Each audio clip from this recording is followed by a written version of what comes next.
Good afternoon, good morning, or good evening, depending on when you're watching this. Sir Owen Disney here, and it is Thursday, and we're going to talk a little TNA Impact from last week. This was the last TNA Impact that was broadcast from Bethlehem, Pennsylvania, and from this moment forward, for the next several weeks, TNA will be doing shows at the Manhattan Center in New York. Obviously, this was taped recently, and actually, I do know what is going to happen, but we don't deal in spoilers here on Pop unless it's extremely major, and even in some cases I'm going to make a literal exception. In this case I will. There is something really incredible that happens at the very last TNA taping in New York, and I'll have to wait till that gets on television before I can talk about it. But this was the last showing. It was in Bethlehem, Pennsylvania, and once I do this video, I've been completely caught up, which is awesome because I've been completely discombobulated this week, given the fact that I've been able to watch stuff in the morning before I head to work and get the videos out to you guys, just like the video I had to do yesterday that was kind of done on the spur of the moment. So now after this video today, we're going to go back to normalcy. And that is awesome, because normalcy for wrestling videos would be Monday will be NXT and SmackDown, Tuesday will be Raw, Wednesday will be Impact. So, don't know what's going on for Thursday. Thursday is a question mark right now. Thursday is the only thing keeping me from saying right now we have a real schedule for Pop, which is awesome. I almost have it. Almost. One more day and I have it figured out. I can make Thursday the Halloween Horror Nights day, but you never know. Sometimes news breaks in the middle of nowhere and videos have to be done, and you get more than one videos. As a matter of fact, you've got a lot of days that have been a lot more than just one video. Sometimes it's been 2 or 3 videos. Lately it has been. So, after this video, tomorrow we'll go into AJ's movie reviews, and then Saturday is Ashley's Popcaster from Across the Pond video gaming segment, as well as Sunday will be Versus. We'll go back to our normalcy here on Pop. But right before I do that, I'm going to talk about TNA Impact from last Thursday night. And as has basically been told to me by the writings of another, I have figured out another way to talk about MVP Bobby Lashley and Kenny King. And I guess we're going to start calling them MLK, because obviously it works. It's MVP, Lashley, and King, or Kenny, depending on how you look at it. Either way, it's MLK, so yes, that's what we're going to call them from now on. The show started out with MLK arriving in suits, basically confirming the fact that this is our night to shine. And Bobby Lashley, you earned this.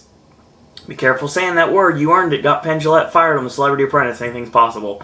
But of course, we are alluding to the fact that Lashley won the TNA World Heavyweight Championship from Showtime Eric Young on last week's broadcast. So we start the show off with tag team action. It is Velvet Sky and Angelina Love, who is, as of this moment, the Knockouts champion. And they're going to be taking on Gail Kim and the returning Taryn Terrell. This is Taryn Terrell's first match back since her pretty much year-long exit from the company. So let's pick it up midway through the match. Angelina with a front slam on Taryn, tagging to Velvet. They hit the Paisan elbow, and they get a 2 off of that. 2 big forearms, whip in, charges in, a big clothesline to Taryn, and a foot choke in the corner.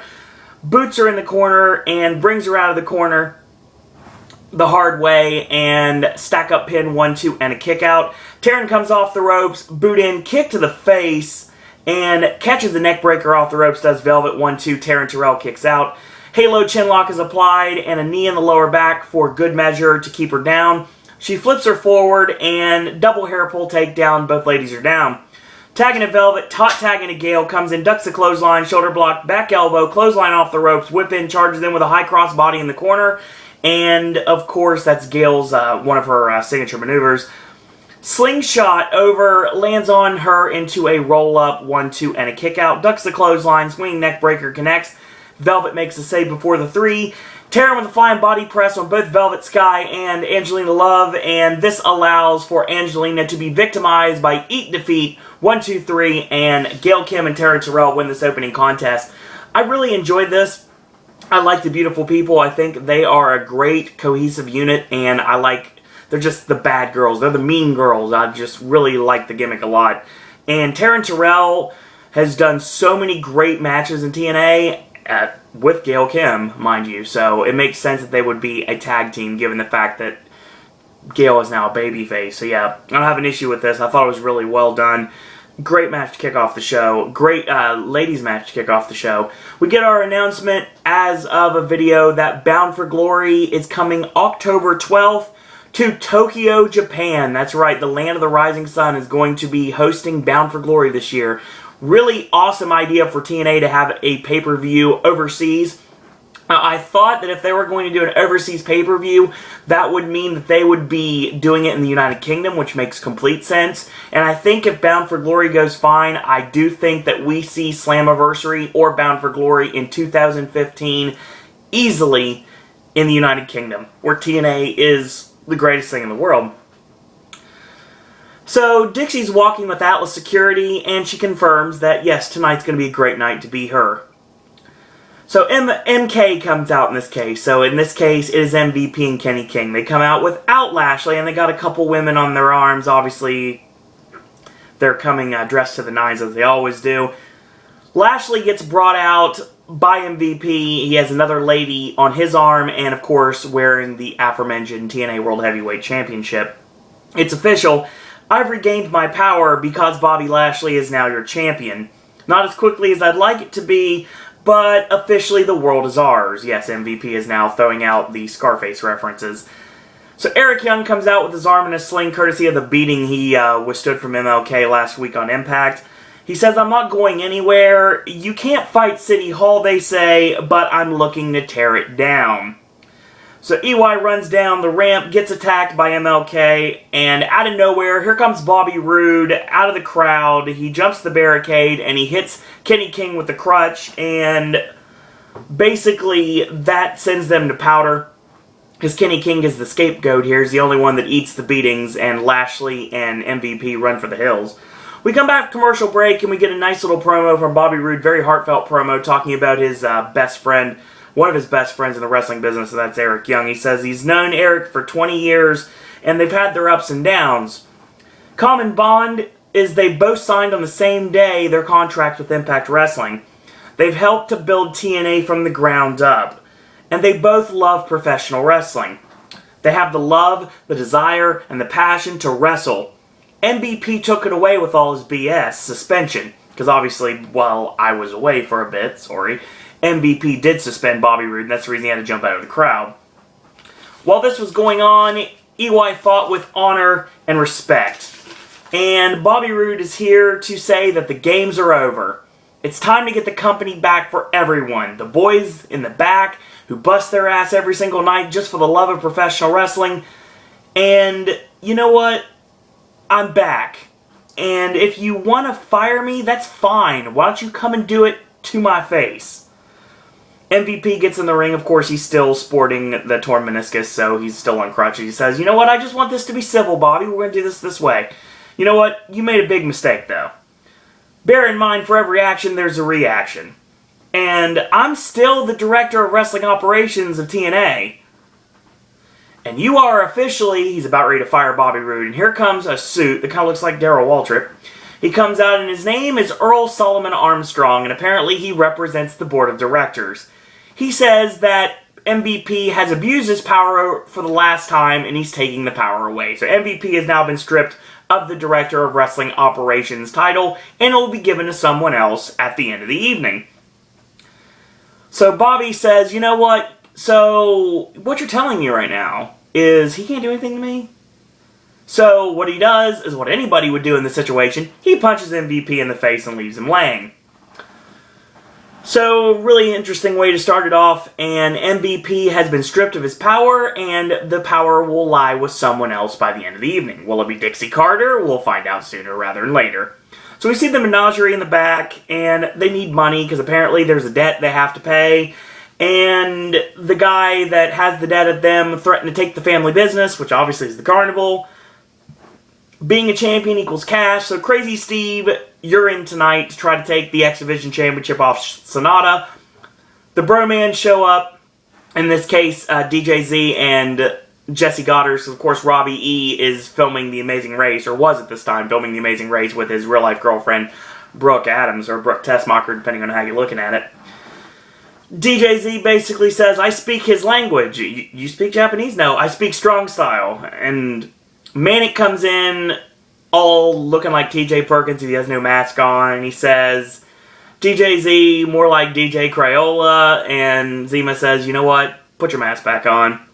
So, who knows where this is going?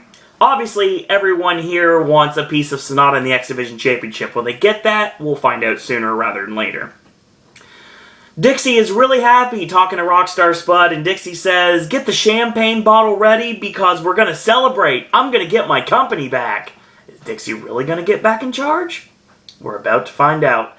But first, Sonata comes out and he's got Crazy Steve in the ring, he's got Manic in the ring, and he has Zima Ion in the ring, and he says, you want title shot? You want title shot? You want title shot? Fine, I'll take you all on. So our next match is a 4-way for the X Division Championship. It is Sonata defending against Crazy Steve, Manic, and DJZ Zima Ion. So we pick it up midway through the match, and Manic with a drop toe hold into a deathlock, an Indian deathlock situation, and Manic locks on an abdominal stretch, and that's on Crazy Steve. So DJZ comes in and drops Steve like a bad habit, whip in, back elbow, and a clothesline sends Sonata over the top rope to the floor. DJZ goes to the floor, and Steve gets backdropped over the top rope onto DJ Zima and Sonata. So Manic with a corkscrew moonsault on all three, and a springboard gets pulled off by Zima. DJZ goes for the outside-in swinging DDT and puts him on the buckle. A forearm climbs up, and Manic with a sit-out powerbomb, and there's a duck of a clothesline from Zima, and of course Sonata counters with the Tiger Suplex, 1, 2, 3, and Sonata retains the X Division Championship. So, good fast-paced match. I really miss the X Division, I really do. I really got a chance to talk about it in such a long time. I'm so glad I'm back to doing TNA again. So, MLK are basically beside themselves about what just happened, how MVP just got stripped of power, what's this going to mean for Lashley's World Championship, and where does Kenny King fit in all of this? And we're about to find out. So Dixie comes to the ring, flanked by Rockstar Spud, as always. She says pretty much the obvious. She trusted the wrong people. She trusted Bobby Roode, she trusted Bully Ray, and she trusted MVP, who was supposed to be the savior of the company, and look what he did. He turned his back on everyone. And one of his two thugs is now the world champion. Tonight is about getting complete and utter control back. Dixie Carter 2.0 will be better than ever.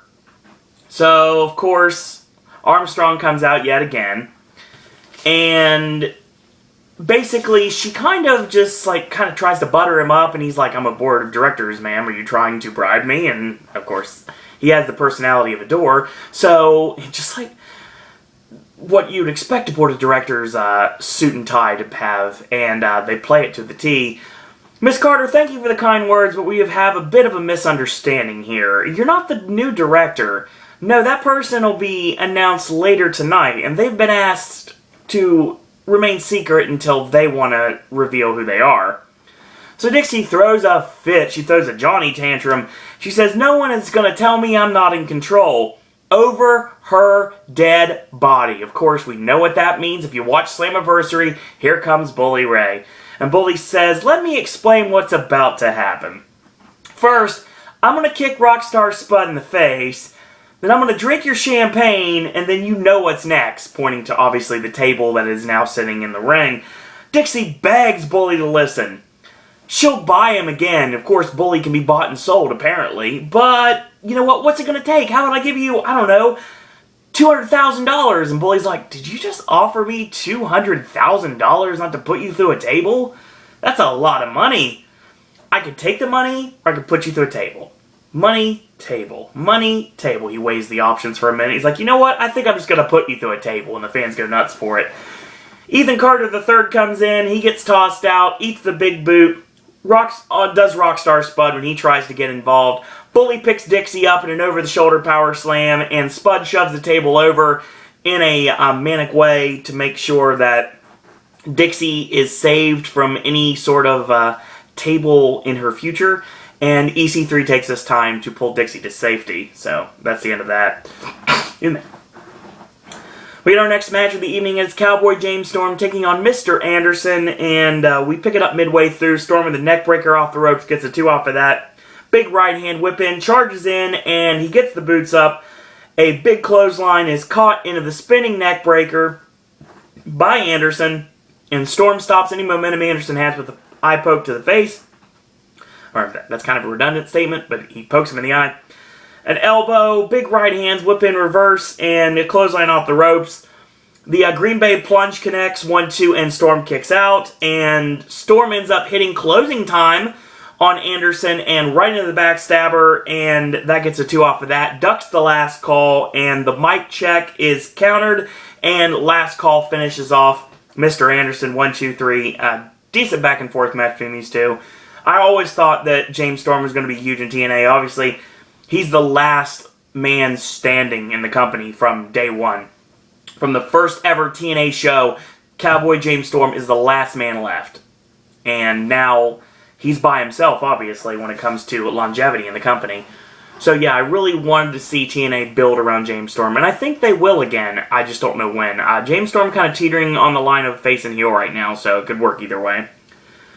So, this is a really interesting thing. We see a limo arrive to the building, and of course, Mike Tenay and Taz are like, who's it? Who's in the limo? Who's in the limo? Who's in the limo? And of course, we're trying to find out who's going to be in the limo. Is it the new director of wrestling operations? We'll find out sooner rather than later.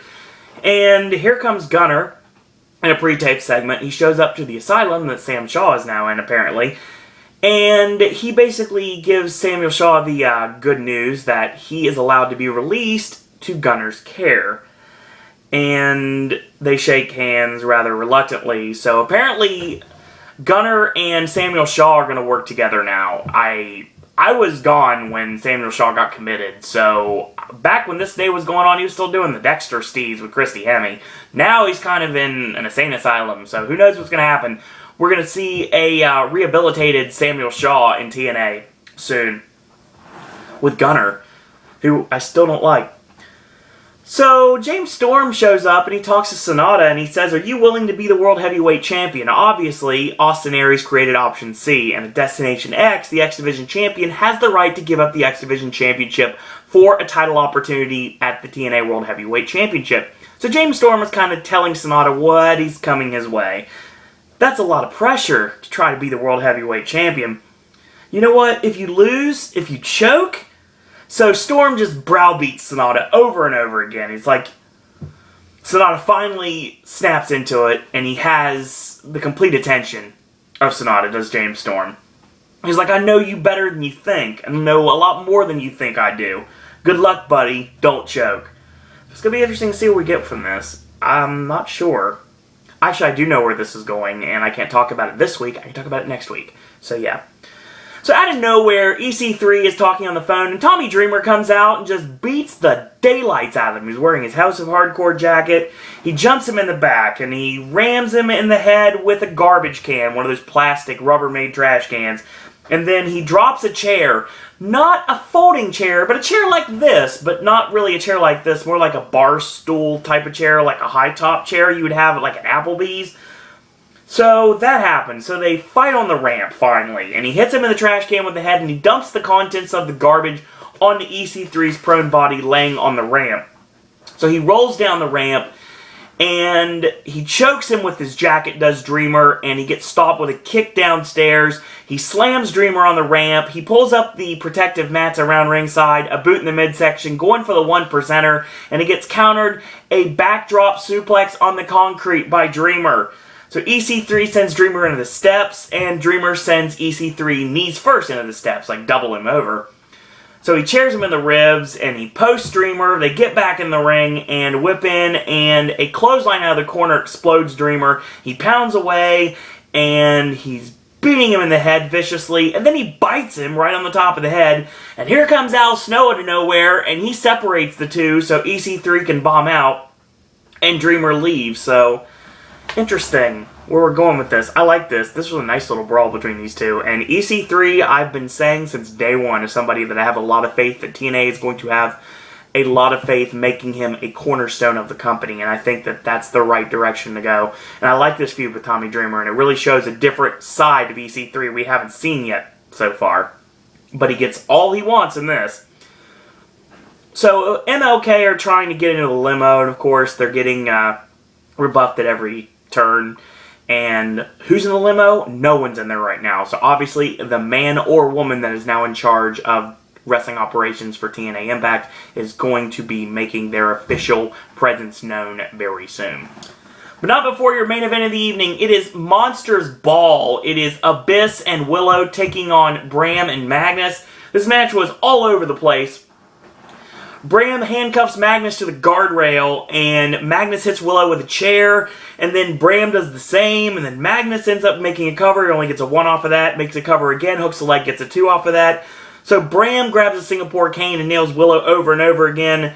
So Magnus and Bram, excuse me, go towards Janice, like they're going to utilize Janice to try to take out Willow once and for all. And Abyss breaks free like the monster he is. So Abyss gets in the ring, he goozles Bram, and Magnus with a can shot, the garbage can in this case, not a cane shot.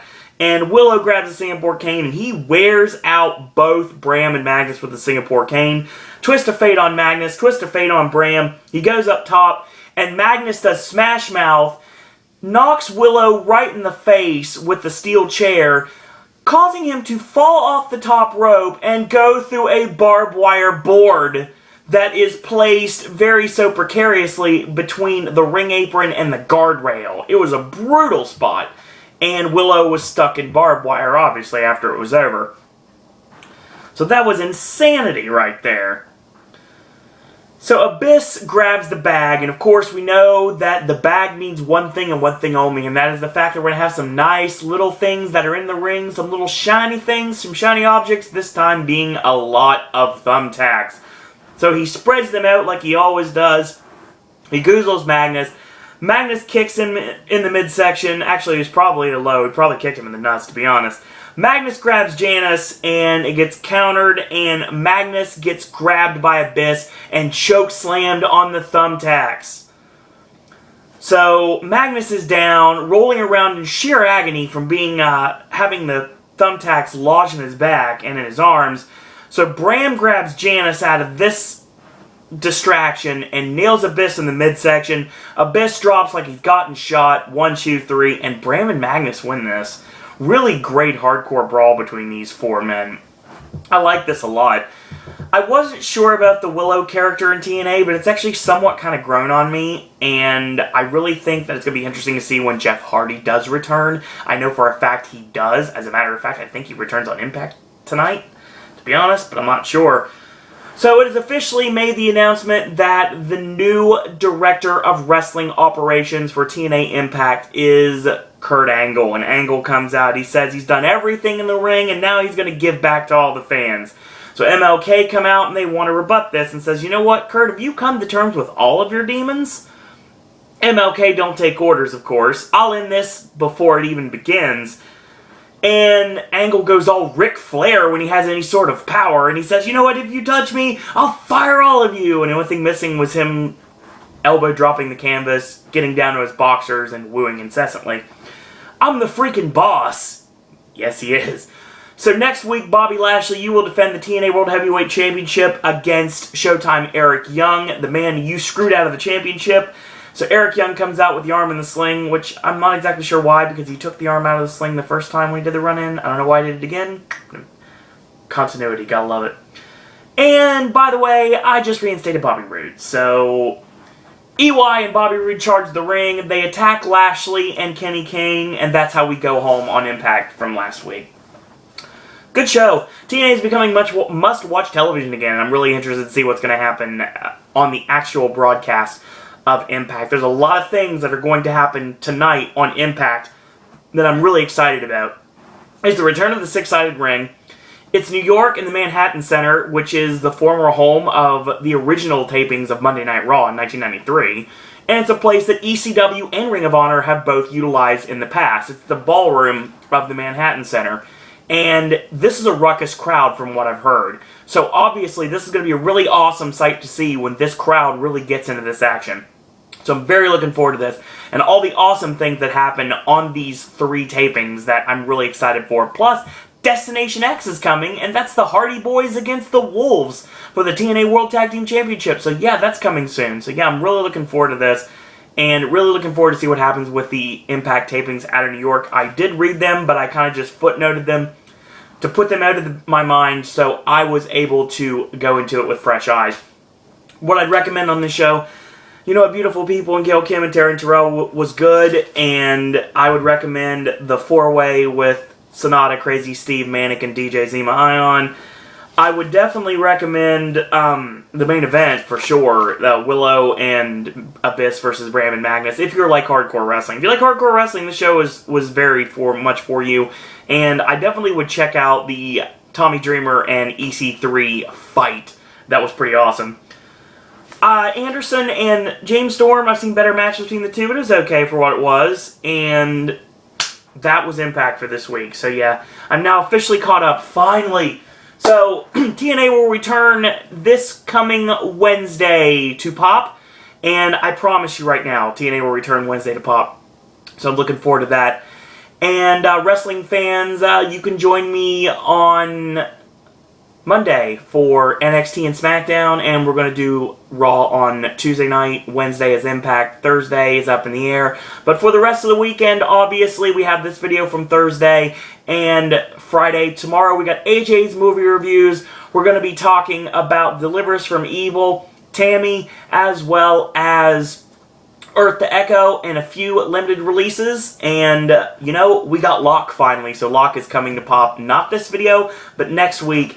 And we got a brand new Versus coming on Sunday. It's going to be really fun. It's very time travel. It's going to fit really well. And this Saturday, Ashley, Popcaster from across the pond, video game segment coming to Pop. So that's coming. Halloween Horror Nights news, once it breaks, I'm sure in the next week or so, we're going to get something new. And once that news does break, I'll be right here, ready to tell you all about everything that just happened. So, as always, if you like these videos, tell your friends about them, leave a comment, do subscribe, help spread the word about Pop. If you haven't yet, like our Facebook fan page, go to Facebook and like our Facebook fan page. It's under Suro and Disney Pop. If you haven't yet, go ahead and be my friend on Facebook if you'd like. It is a Owen Disney, easy to find, very simple. If you'd like to tweet me, you're more than welcome to. It's at Suro and Disney. Last but certainly not least, you want to send your thoughts, comments, queries, and opinions. You want to talk wrestling with me, talk about Disney, Universal, Halloween Horror Nights. You want to ask me questions I never answer on here in a million years. Or if you'd like to become a popcaster yourself, send your contributions. Or if you'd like to have ideas for segments you'd like to see for Versus, then do me a favor, send me an email, and let me know about it. SuroandDisney@gmail.com. In the meantime, I want to thank you guys and girls out there for watching. And until tomorrow, boys and girls, that's all I got to say about that.